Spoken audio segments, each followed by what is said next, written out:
Welcome to the first lecture on vector valued functions.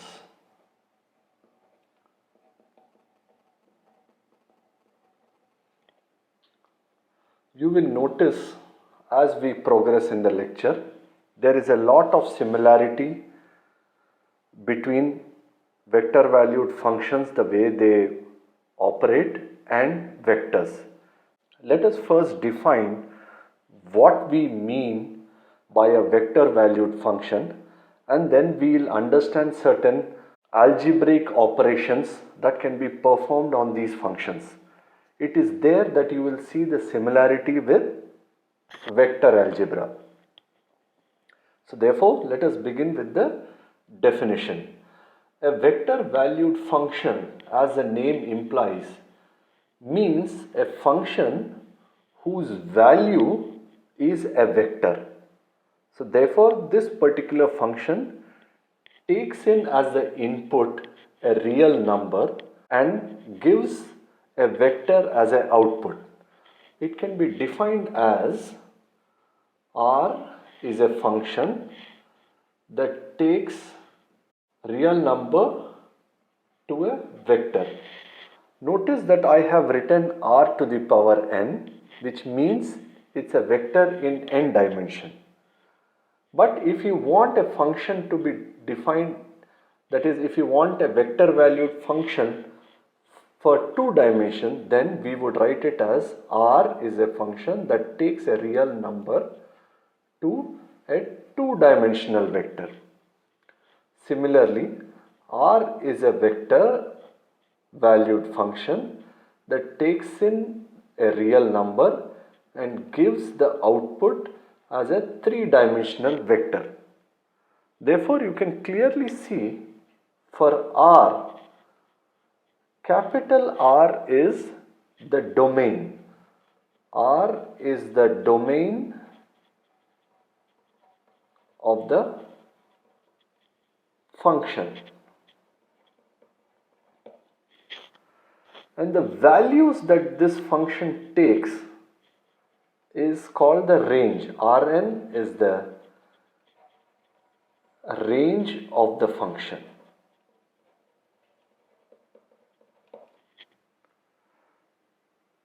It could be R2 if it's a plane. It could be R3 if it's a 3-dimensional space. Let us see how R looks from this abstract notation to a real function. Usually R is written as R of t. The arrow indicates that it's a vector and the t indicates that it's a function of a real value. Sometimes this t is called the parameter also.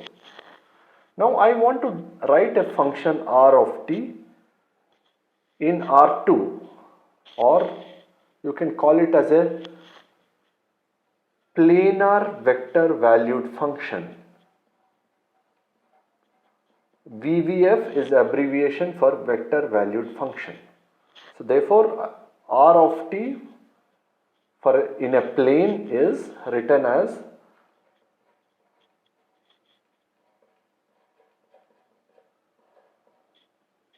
notice the similarity with the representation of a vector.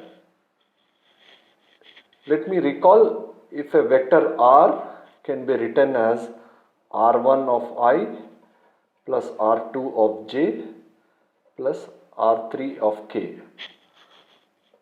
Or sometimes you can call this as Rx of I plus Ry of j plus Rz of k. If it's a 3-dimensional vector. If it's a 2-dimensional vector, you can write it as Rx of I plus Ry of j. Notice the similarity of this vector with the vector valued function. So therefore, how will the vector valued function look in R3? These functions are sometimes called spatial vector valued function or vector valued function defined in space. So how will that function look? R of t equal to ft of I plus gt of j plus ht of k. And you can similarly generalize this to n dimensions. Now just as Rx, Ry and Rz are called the components of a vector, f, g and h are called component functions. F, g, h are called component functions.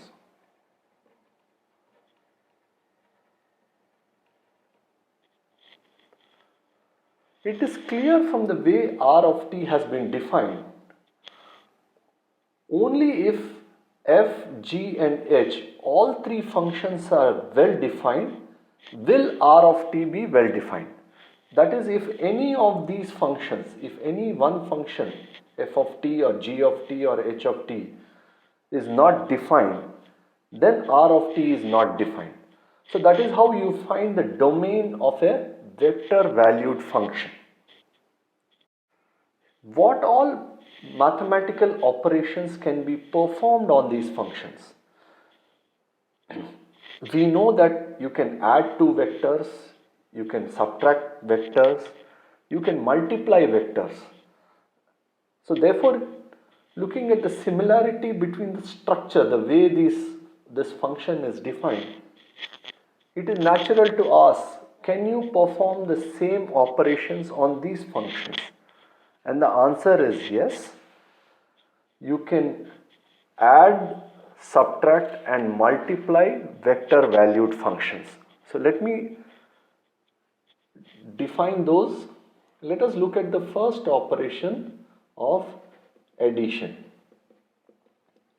For this, let us write two vector valued functions. R of t is equal to R f of ti plus g of tj, and if you want you can write the third component function, but for simplicity I will leave it like this. Let me define another vector valued function s of t as a of ti plus b of tj. Now how do we define addition of these two vector valued functions? You can write it as r of t plus s of t. Just as you add two vectors component by component, here also you add component by component but using functions. So I goes with I, so therefore you can write it as f of t plus a of t I. Similarly, this will become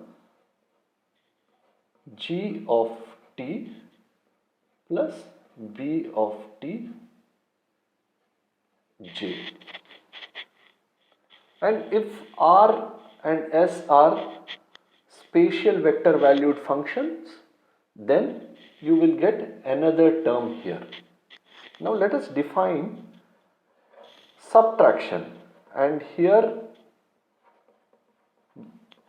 again we'll use r and s. By now I am sure you will be able to guess what the answer is. R is f of t minus a of t I, g of t minus b of t j. Let us now define another operation called multiplication by a scalar.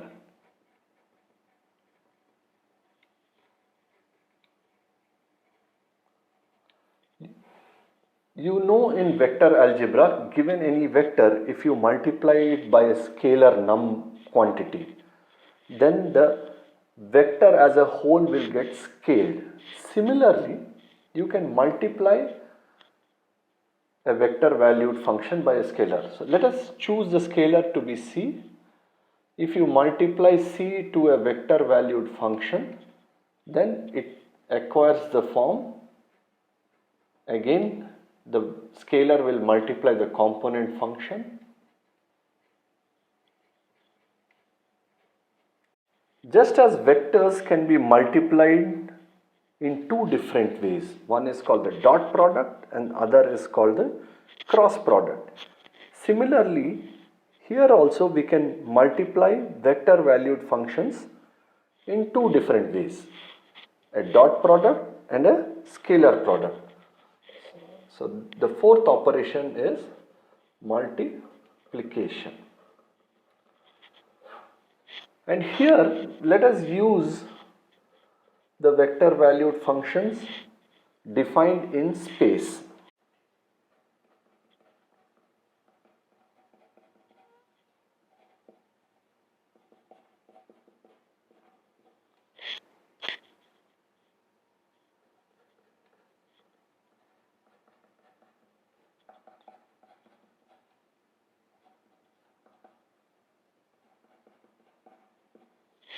Okay, now that we have R of t defined in this way, S of t defined in this way, what is R of t dot S of t?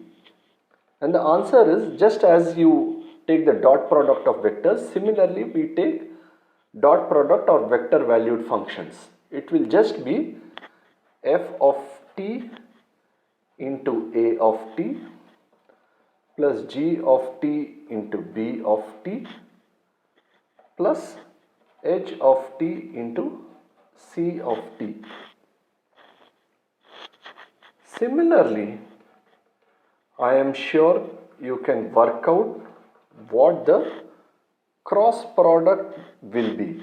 Let me just write it down and I will leave it for you to work out the answer. Since R is written first, I will put the component functions of R just below ijk.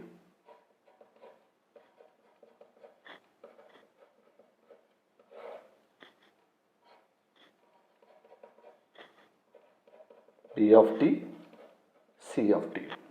I will not work out in detail what it will be. I am sure you can work it out on your own. Let us now do couple of numerical examples to see how this goes about.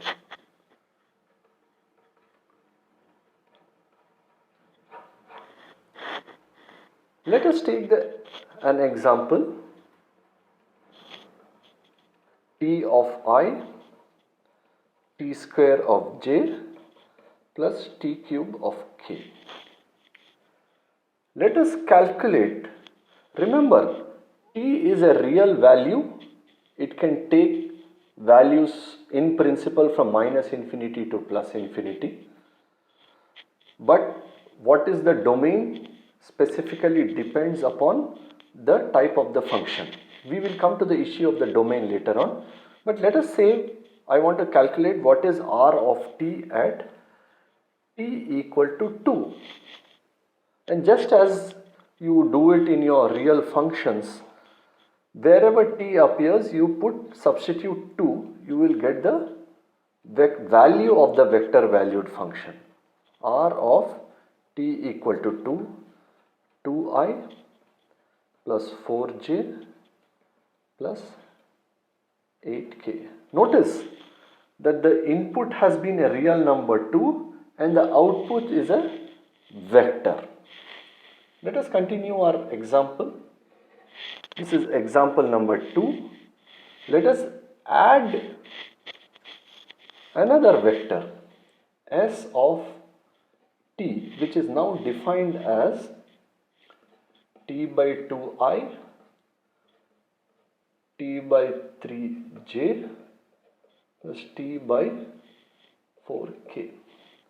Suppose if I want to add R of t and S of t, what will it be? R of t is ti S of t is t by 2. So component by component we will be adding. So we will get t plus t by 2i plus t square plus t by 3j plus t cube plus t by 4k. Now if you fix a particular value for t, then you will get a particular vector, that is the value of adding r of t and s of t. Let us now continue the other operations with r and s. Let us now choose to subtract r of t minus s of t. Again, component by component, if we proceed, we will get t minus t by 2i plus t square minus t by 3j plus t cube plus t by 4k. Let us now do the operation of scaling. Suppose I multiply 10 times r of t, then what is the result? It will become, each component function will be multiplied by this 10i plus 10 t square j plus 10 t cube k. Let us do the dot product.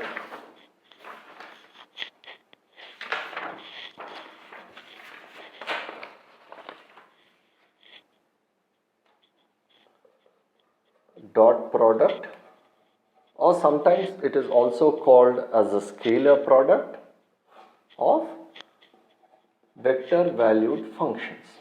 So recall, r of t was ti plus t square j plus t cube k, and s of t was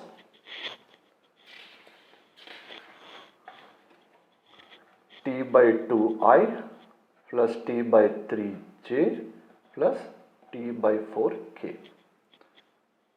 R of t dot s of t is component by component. I goes with I, j goes with j, k goes with k. Again, the operation is similar to what you do in usual vector algebra. T into t by 2 you get t square by 4. T square into t by 3 you get as t cube by 3. T cube t by 4, t4 to the power 4. I will leave it as a homework for you to work out r of t cross product s of t. I also want you to work out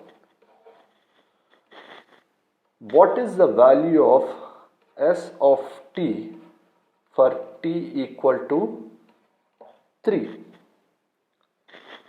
And final homework is, whatever value you get for this, whatever value of the whatever vector valued function you get after performing the cross product, in that particular answer, let us call this q of t, evaluate what is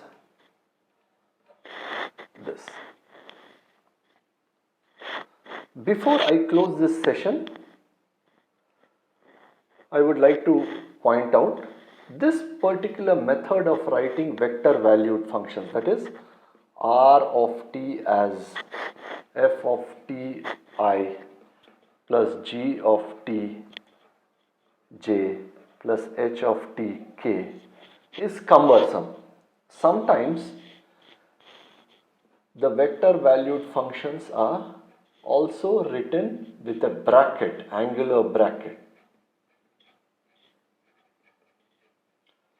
Many of the books follow both notations, and you should be comfortable in using any particular notation. And I hope the operations will be clear. R plus S will then become, just to complete the picture here, R of t plus S of t will be f of t plus a of t, comma, g of t plus b of t, comma, h of t plus c of t, close angular bracket. Similarly, you can perform other operations. With this, I will stop.